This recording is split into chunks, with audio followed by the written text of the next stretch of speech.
I have a time machine, but unfortunately, it only travels into the future at a rate of 1 second per second, which seems slow to the physicists and to the grant committees, and even to me. But I managed to get there, time after time, to the next moment and to the next. Thing is, I can't turn it off. I keep zipping ahead. Well, not zipping. And if I try to get out of this time machine, open the latch, I'll fall into space, unconscious, then desiccated, and I'm pretty sure I'm afraid of that. So I stay inside. There is a window, though. It shows the past. It's like television or a fish tank, but it's never live. It's always over. Sometimes it's like a rearview mirror, a chance to see what I'm leaving behind, and sometimes like blackout. All that time wasted sleeping. Myself, age 8, whole head burnt with embarrassment at having lost a library book.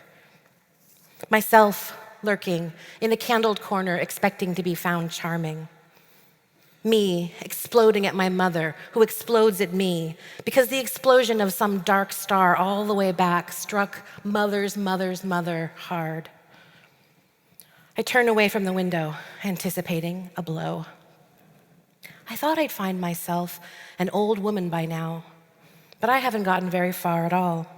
Strange not to be able to pick up the pace as I'd like. The past is so horribly fast.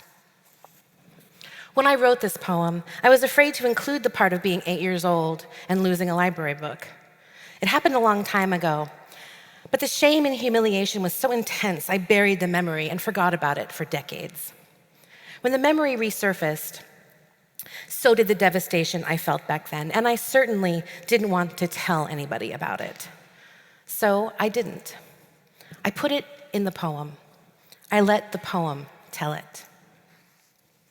We may be stuck in our body's place in time and space, but I'd like to posit poetry as a liberating and regenerative force with the potential to loop time, crunch space, shapeshift and redefine a self, using the multipurpose tools of memory, metaphor, and the poetic eye. I used to swim laps, and I'd lose track of counting until I had the idea to swim each lap imagining that year of my life. So during the first lap, I'd imagine being 1 year old. At lap 10, I'd be a 10-year-old. I'd start getting really tired and slow down at lap 12 or 13, which makes sense as that's a lot of swimming. But it was also in part because the ages 12 and 13 were such a bummer, and I was dreading what came next. Unpleasant memories, long buried, surfaced underwater. While I was doing the memory laps, I was astonished not just by what I remembered, but by how much I'd forgotten. It seems the physical act of propelling through water, the switched up sensory input, where sight and sound are altered, was enough of a defamiliarization to open a portal for memories not usually available to me. Waiting for the school bus, the tree outside my childhood home. I remembered the moment in high school where I knew I wanted to be a poet, and the panic of losing that library book. I felt my face turn red underwater.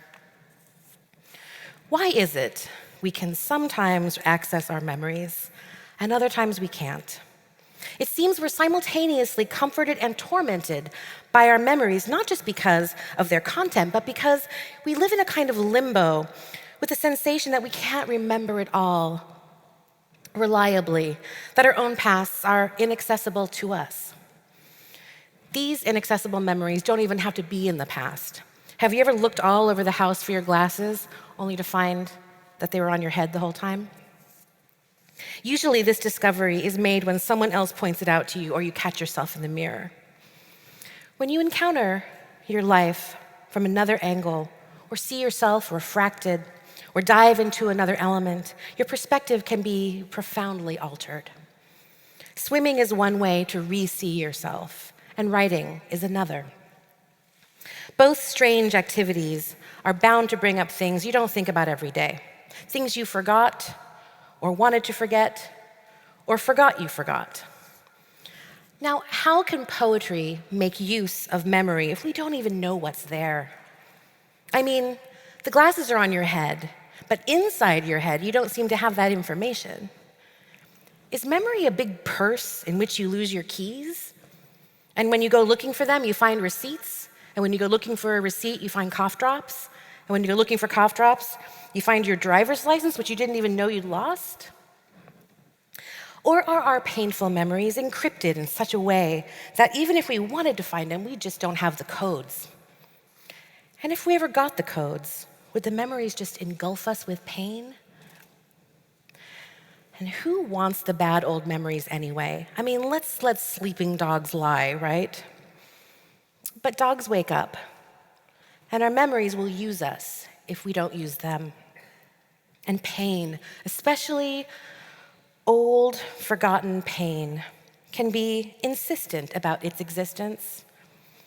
Pain is pretty generally sure of itself. It knows it's there. It will point itself out to you in ways that you can acknowledge or deny. And this is where metaphor comes in handy. A metaphor demands that this is that. It's a neat trick. A feeling of sadness becomes a tree. God is a stranger. Isn't blood a woman's ink? A metaphor connects what happens with an alternate reality. A poet transforms an inchoate idea or experience into what best represents it. So we have an erotic yearning is a goat on fire, or life, that charade of not death. A metaphor takes a single term, then finds another term that, in juxtaposition, shows both terms in new light, surprising us with how much world can be found between them, how much incommensurable discovery, intersectionality, kinship, and strangeness there is. For the power of metaphor is that it is an unlikely link that reveals itself to be utterly apparent. It twists together the familiar and the forgotten. It braids the you and the not you. It combines everyday life with the unthinkable. Memory does this too. If a metaphor says this is actually that, a memory says this was that, and in many ways still is. The real mystery about memory is perhaps not that we blindly grope around for its fragments and live in limbo uncertain if we were who we were and know what we know. The pertinent, messy question about memory is, what the heck do you do with the awful ones? The ones that nearly kill you and don't make you stronger. The ones you do anything to change. Who can live with them? But we can't live without them, because there is no without. When something really bad happens to you, it's difficult to incorporate that into yourself. Grief and trauma get their own little secret compartment in that big old bag of us. Maybe you want to keep it zipped forever, but trauma wants out. Memories will find you, even if you couldn't find them, and then you have to live with it. It's horrible. And you might be thinking, well, if I'm stuck with these memories and real-life tragedy and mourning, I certainly don't want metaphors. Metaphors can't help me.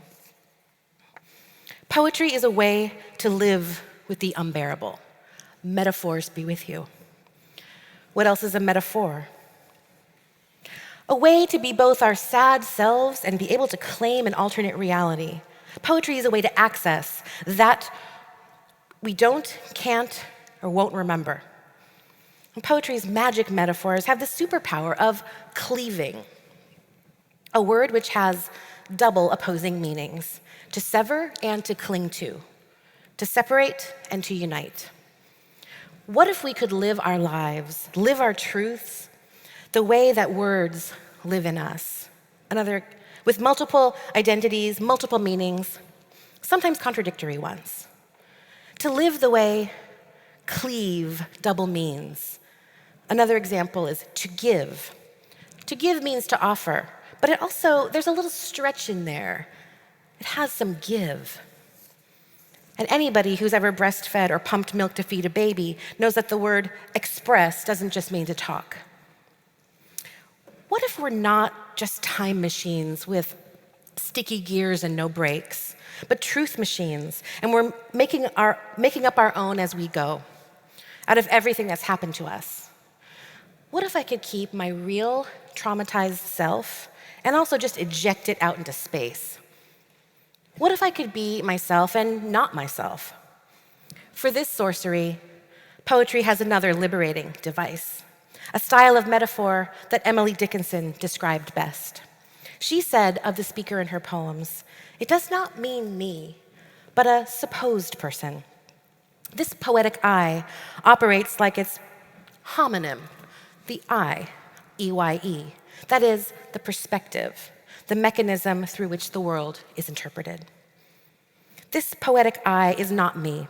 Because she is not me, she can say things I can't bring myself to say, and I can allow her to say them. I wrote a poem called I Wish I Had More Sisters, and it's about the wish for alternate lives, for other versions of yourself, to share the load. If I had more sisters, the poem says, I could see all the ways I could have gone without having to do the things myself. The abortions, the divorces, the poison jelly. And none of us sisters would have to be stronger than we could be. Each of us could be all of us, sharing the burden of being the pretty one, the smart one, the bitter one, the unaccountably happy for no reason one. This poem wishes for more living, for more lives, for more people to share it with, more choices. In real life, I have one sister, whom I love, and who is quite enough, thank you. The I in the poem cannot be collapsed to signify or implicate my real life feelings. The I is a metaphor for the real me. The real me knows I can't live with the crushing reality of what I know and feel, but the poem can live with it. Let's let the poem live with it. It doesn't have to be brilliant. It just has to take the part of you give it. It just has to be itself, an itness. Like in so many children's games, everyone says, not it, not it. Nobody wants to be it. Your poem will take the trauma and be it for you. The poem can be the link, at first improbable, then inevitable, between the hurt self with the sad memories and the self that has the power to transfer that pain to art, something that both preserves the pain and gets it out. Because we're not just time machines, not just a bag of memories. Metaphor offers us respite from unbearable memories by giving us a way to separate ourselves from them, by offering us another person to be in the poetic I. The poem can bear it when and if we can't. By externalizing it and transferring it, pain can be felt and borne by the person in the poem. And we have a doubled, split, colorful, and imaginative alternate way to live our lives. I'll end with a poem that enacts this transference. It takes a sense of life. It's a sense that life is a series of subtractions and diminishing essences and turns it into a different set of feelings in which art and the heart and what they're made of is worth suffering for.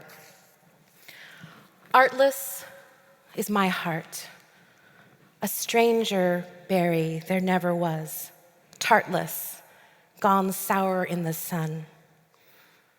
In the sunroom or moonroof, ruthless, no poetry, plain, no fresh special recipe to bless. All I've ever made with these hands and life, less substance, more rind, mostly rim and trim, meatless, but making much smoke in the old smokehouse, no less.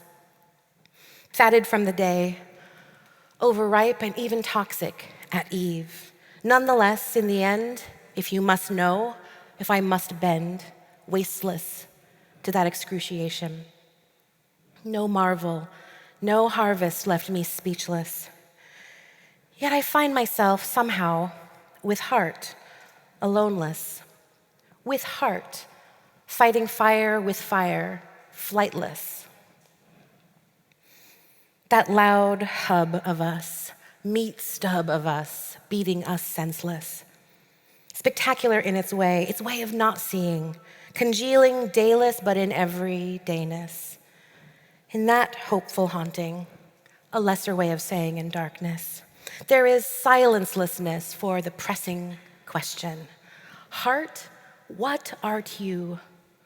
War, star, part, or less, playing a part, staying apart from the one who loves, loveless.